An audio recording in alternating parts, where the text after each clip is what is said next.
คอก่อนเนาะจับคอตัวเองถ้าเกียรติการก็ผู้เขาช่วยเหลือต้องถามเขาไปถามเบาเป็นยัง เบาได้ยังเพราะบ่ได้ดีเนาะขาดการหายใจแล้ว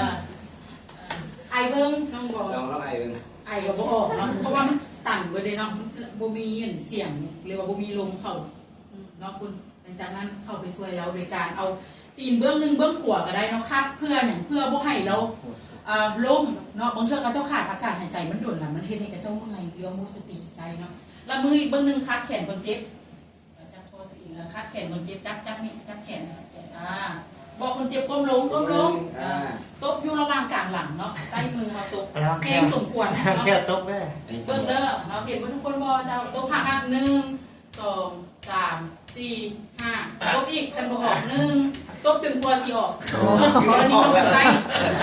กรณีเราใช้วิธีการตบเนาะเมื่อที่จริงมันต้องตรงแหงกันนี่ต้องแหงเลยเนาะว่าแหงแล้วนะเห็นจริงๆไม่ต้องขาเก่งจะตบแหงวิธีที่2มาดีเนาะวิธีที่2ถ้าเขามักวิธีนี้เขาสามารถใช้วิธีนี้ก็ได้วิธีที่2ก็คือใช้มือโปซีกางคืบแต่เสบือขึ้นไปหากระดูกลิ้นปีโอเคมืออีกเบื้องหนึ่งกำนิ้วโป้เข้ากำนิ้วโป้เข้าวางบนตำแหน่งนิ้วซี่เห็นไหมยังขึ้นมานิดนึงลมลายได้เห็นเนาะใส่มืออีกเบื้องหนึ่งวางบนตำแหน่งนิ้วซี่เนาะกำนิ้วโป้เข้าเอามือออกเอามือเบื้องเขาวางตำแหน่งกันออกกำบอกคนเจ็บก้มตัวลงแล้วเขาจะดันเป็นสุดหาคาง1 2 3 4 5ดันขึ้นเนาะดันข้างเอามือดันเข้าสุกขึ้นเป็นจังหวะหาทางแหงสมควรเนาะเพราะมันจะใส่จนเบิดแหงเอาตัวนี้มันจะเกิดแหงดันที่ให้คนเจ็บเกิดจากแหงดันเกิดบางคนอาจจะ5หรือว่าทางออกเนาะตัวนี้มี2วิธีเอาใส่กระเพาะนี่ยู่ขึ้นนะแม่ละเนาะวิธีต่อไปสมมติกรณีคนเจ็บที่ว่าตูใหญ่ท้องใหญ่เนาะ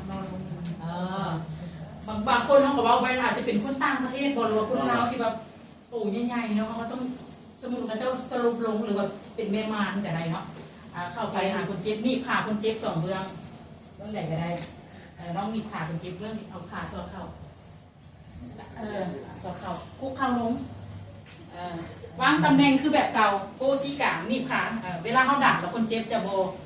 อย่างจะโบสู้ตู้ตูไปเนาะมือตั้งขึ้นมือเบื้องนี้ตั้งขึ้นตั้งมงวางตำแหน่งมือซีแบบนี้มือซีเอาออกมือประสานกันดันเป็นจังหวะเน้นลงนิดนึงแล้วดันเป็นจังหวะว่าต้องเห็นแทงหลายตัวนี้ก็ได้เนาะถ้าไม่เป็นเมมานเนาะก็เช็ดยูเทิร์นที่นี่เนาะเทิร์นของทองพวกที่กามันใส่เป็นแหงซื้อเนาะแล้วดันเป็นจังหวะหาข้าง1 2ดันขึ้น4 5เนาะโอเคอันนี้แม่วิธีช่วยเหลือคนเจ็บที่ตูใหญ่หรือแม่มานหรือว่าคนที่หมดสติแล้วเขาจะช่วยเหลือเจ้าแบบนี้เนาะเอาตัวเพื่อนจะมาคำนี้